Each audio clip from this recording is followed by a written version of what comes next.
Hi friends, आज की video में हम टेराकोटा क्ले से कुछ राखियां बनाएंगे जो कि काफ़ी यूनिक है और उसके बाद उसे बेकिंग करने का एक्सपेरिमेंट भी करेंगे और देखेंगे कितना हम सक्सेस रहे। वैसे तो मैं आप लोगों के साथ 3 से 4 तरीके का आइडिया शेयर करने वाली हूँ बेक करने का, तो अभी मैं हो सकता है कि 1 या 2 ही कर पाऊँ। इसे बेक करने के बाद हम कलर करके इसको राखी के रूप में यूज़ कर सकते हैं। आप चाहें तो इस तरह के पेंडेंट भी बना सकते हैं। तो चलिए शुरू करते हैं। तो सबसे पहले मैं आप लोगों को एक सुपर क्ले की राखी की भी वीडियो शेयर करूंगी क्योंकि सुपर क्ले का बहुत ज्यादा ही लोग सर्च करते हैं। तो यहाँ पर सुपर क्ले से बनने वाले सिर्फ 5 मिनट के समय में एक सुंदर सी आप राखी तैयार कर सकते हैं। तो यहाँ पर इस तरीके से रोजेस तैयार कर लेने हैं, जो कि कितना आसानी से इस गुलाब को बनाना है आप लोग देख सकते हैं। कोई मेहनत की जरूरत नहीं है। 1 से 2 मिनट में आप अच्छी क्वांटिटी में ऐसे गुलाब बना सकते हैं। तो यहाँ पर देख सकते हैं मैंने कुछ गुलाब बनाकर तैयार कर लिए हैं और इन्हें पीछे की साइड में इस तरीके से कटिंग करके मैं इस पे चिपकाती जाऊँगी। अब चाहे तो ग्रीन कलर का पीछे की साइड में लगा सकते हैं, एक डंडी का लुक आएगा, लेकिन मुझे इस तरीके से चिपकाना है तो मैंने पीछे की साइड में कोई ग्रीन कलर नहीं लगाया है। क्योंकि मैं यहाँ पर एक राखी बना रही हूँ जो कि बहुत ही झटपट तैयार हो सकती है। तो इस तरीके से हम पूरे क्ले को कवर कर देंगे और लास्ट में हम छोटी-छोटी लीफ लगाएँगे। तो यहाँ पे फटाफट से इन सभी को कवर कर देती हूँ। तो अब आती है लीफ की बारी। इस तरीके से मैं ये सारे में छोटी-छोटी पत्तियाँ अटैच करती जाऊँगी। आप लोग देख सकते हैं ग्रीन कलर ऐड होते ही इसका लुक बिल्कुल चेंज हो गया और अब इस तरीके से इसे राखी के रूप में इस्तेमाल कर सकते हैं। तो अब बारी आती है टेराकोटा क्ले की। तो इस क्ले को पहले इस तरीके से चपटा कर लेंगे और किसी ढक्कन की सहायता से इस तरीके से जो भी शेप चाहिए जितने साइज का हम उसे कटिंग कर लेंगे।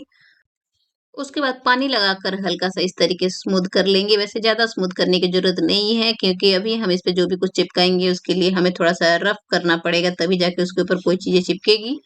उसके बाद यहाँ पे कुछ मोतियाँ तैयार कर लेते हैं। थोड़ा रुद्राक्ष जैसा शेप लाने के लिए मैं इस तरीके का मैट का यूज़ कर रही हूँ, जिसकी वज़ह से बहुत ही सुंदर इसका टेक्सचर आ जा रहा है।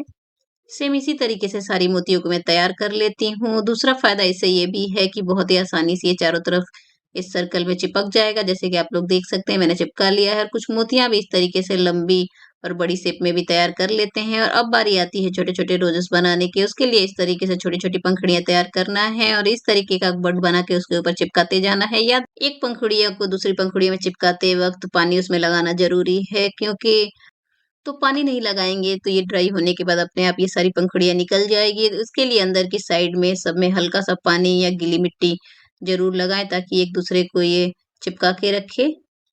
तो यहाँ पर ये मिनिएचर गुलाब बनकर तैयार हो चुका है, आप लोग देख सकते हैं। सेम इसी तरीके से मैंने एक और गुलाब को तैयार किया है। तो यहाँ पर अब चलिए नेक्स्ट प्रोसेस पे चलते हैं। तो सबसे पहले ऊपर की साइड में मैं इसे कटिंग कर लूँगी क्योंकि बहुत ज़्यादा ही बड़ा ये हो जा रहा था मेरी राखी के हिसाब से। वैसे भी इसका लुक हमें ऊपर से ही देखना है, इसलिए मैंने नीचे की साइड से दोनों गुलाब को काट लिया है और इस तरीके से प्लेट पे मैं सेट कर दूँगी। यहाँ पर एक क्ले से दूसरे क्ले को चिपकाने के लिए ज़रूरत पड़ती है कि हल्का-सा उसका एरिया रफ कर दें, बिल्कुल इस तरीके से, और पानी लगाकर इस तरीके से चिपकाएँगे तो ये बेक करने पर भी नहीं टूटेगा। तो ये छोटे-छोटे टिप्स हैं जो क्ले वर्क कर रहे हैं तो आपको ध्यान देने की ज़रूरत है। इस तरीके से जो भी कुछ चिपकाएँगे वहाँ के एरिया थोड़ा रफ करने के बाद ही पानी लगाकर चिपकाएँगे। तो यहाँ पर कुछ छोटी-छोटी पंखुड़ियाँ, पत्तियाँ और कलियाँ बनाकर यहाँ पर चिपका देती हूँ। तो यहाँ पर ये पूरी प्लेट लगभग भर चुकी है, हल्की-फुल्की खाली दिख रही है, यहाँ पे भी मैं 1-2 पत्ते लगा देती हूँ। तो अब यहाँ पर मैं छोटी-छोटी इस तरीके की कड़ियाँ लगा देती हूँ क्योंकि बेक करने के बाद सिर्फ़ इसमें धागा बाँधना रहेगा और ये सूखने के बाद हम इसे टच नहीं कर सकते, इसलिए मुझे गीले पे ही करना पड़ेगा। तो चलिए यहाँ पर मैं हल्का-सा पानी से ही फाइनल टच दे देती हूँ। तो यहाँ पर एक और राखी चलिए बना लेते हैं क्योंकि बेक करना है तो 1 से 2 चीज़ें हो तो ज़्यादा अच्छा है, क्योंकि कुछ टूट जाए तो भी तो कुछ तो आप लोग को दिखाने के लिए रहेगा, इसलिए मैं 2 से 3 चीज़ें यहाँ पर तैयार कर रही हूँ। मिट्टी की चीज़ें हैं, हो सकता है कभी भी किसी वक़्त टूट सकती है, तो यहाँ पर मैं सिंपल सा एक स्वास्तिक वाली राखी भी बना लेती हूँ। तो यहाँ मैं इसे कम से कम समय में झटपट से तैयार कर लेती हूँ, ज़्यादा समय ना गँवाते हुए। तो यहाँ पे छोटा-सा स्वास्तिक बना लिया है और 4 बिंदी लगा दूँगी और अब ये लगभग तैयार हो चुका है। इसको लास्ट में हल्का-सा चिकना कर लेती हूँ। और इसी तरीके से एक और प्लेट तैयार करूँगी और यहाँ पे कुछ मोतियाँ भी तैयार कर लिया है और जिसे कॉपर वायर में इस तरीके से मैंने डाल दिया है। इसकी जगह पे आप टूथपिक से इसे छेद कर सकते हैं। यहाँ पर मैं वायर पड़ा हुआ था और थोड़ा आसानी के लिए मैंने इस तरीके का तरीका अपनाया है। तो अब चलिए अब सभी चीज़ों को बेक करने की बारी आती है। तो यहाँ पर मैंने एक पुराना इस तरीके का केक टिन लिया है, उसके नीचे की साइड में इस तरीके से नमक बिछा दूँगी और ये कान्हा जी थे, इन्हें भी मैंने सोचा एक ही साथ बेक करती हूँ, क्या पता मेरा एक्सपेरिमेंट सक्सेसफुल रहा तो एक ही समय में सारी चीज़ें बेक हो सकती है। तो चलिए ऊपर से भी थोड़ा बहुत नमक डालेंगे। उससे पहले हम सारी चीज़ों को इस तरीके से सेट कर देते हैं और सेट करने के बाद ऊपर से और ज़्यादा नमक हम डालेंगे। वैसे तो लगभग ये पूरा पैकेट डाल ही दिया है, हल्का-सा बचा के, फिर भी ये कान्हा जी पूरे अच्छे से कवर नहीं हुए, जिसके बाद मुझे थोड़ा-सा एल्युमिनियम फॉइल लगाना पड़ गया। ये भी एक बहुत बड़ा रिस्क ही लेना था क्योंकि हल्का-सा भी हीट लगेगा तो ये ऊपर से टूटने के चांसेस हैं, तो कोई बात नहीं, देखते हैं एक्सपेरिमेंट कैसा रहता है।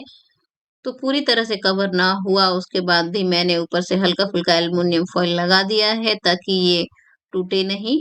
तो अब हम इसे ओवन में डालकर 200 डिग्री पे इसे कम से कम 1 से डेढ़ घंटे बेक कर देती हूँ। बेकिंग की वीडियो गलती से डिलीट हो चुकी है, तो यहाँ पर ये 1 घंटे हो चुके हैं और अब मैं इसे टेबल पे लेकर चलती हूँ। वैसे तो ओवन बंद किए आधे घंटे हो चुके हैं, फिर भी ये पूरी तरह से ठंडा नहीं हुआ है, थोड़ा हॉट ही है। तो चलिए यहाँ पर मैं इन्हें हटाकर देख लेती हूँ, ये मेरा एक्सपेरिमेंट कितना सफल रहा है। तो यहाँ पर ऊपर से देखने में तो ऐसे लग रहा है कि ये कोई भी कलर चेंज नहीं हुआ है, पर ये जो पूरा सॉल्ट है ये काफ़ी बुरी तरह से चिपक गया है मूर्ति में और ये नीचे से मूर्ति निकल नहीं रही है, तो किसी स्केल की सहायता से मैं नीचे की साइड से इस तरीके से उठाऊँगी। और ये आधे घंटे के बाद भी इतना ज़्यादा गर्म है कि मैं ज़्यादा देर तक इसे पकड़ के नहीं रख सकती हूँ, तो इन सारे नमक को धीरे-धीरे करके मैं साफ़ कर लेती हूँ। मुझे यकीन है कि आप लोग इसके कलर को भी नोटिस कर रहे होंगे क्योंकि 1 से डेढ़ घंटे बाद भी इसका कलर बिल्कुल भी चेंज नहीं हुआ है, जो जैसे हमारे कान्हा जी ज्यों के त्यों हैं, वैसे ही ये सारी राखियाँ भी ज्यों की त्यों हैं, आप लोग देख सकते हैं। तो यहाँ पर मैं एक चीज़ नोटिस कर रही हूँ कि जो सारी राखियाँ हैं, इनका वज़न काफ़ी हल्का हो चुका है और इसका साउंड भी काफ़ी डिफरेंट आ रहा है। जैसे आप खुद इसकी आवाज़ को नोटिस कर सकते हैं, ये कैसा साउंड आ रहा है, बिल्कुल जिस तरीके से कोई क्ले पॉट बेक हो जाता है, उस तरीके से इसका साउंड आ रहा है और मैं इतना ज़्यादा इसके एक-दूसरे को ऊपर टैप कर रही हूँ, उसके बाद भी ये टूट नहीं रहा है। वैसे मेरे हिसाब से लगता है थोड़ी बहुत सफलता मिल चुकी है, तो चलिए नेक्स्ट एक्सपेरिमेंट में मुझे लगता है कि ये पूरी तरीके से हम इसे बेक कर देंगे। तो सेम ये जो सारी चीज़ें हैं इनको नेक्स्ट वीडियो में बेक करेंगे। आज की वीडियो आप लोगों को कैसी लगी कमेंट करके ज़रूर बताइए, पसंद आए तो लाइक करिए। मिलते हैं नेक्स्ट वीडियो में कुछ नया लेकर, तब तक के लिए bye bye, thanks for watching.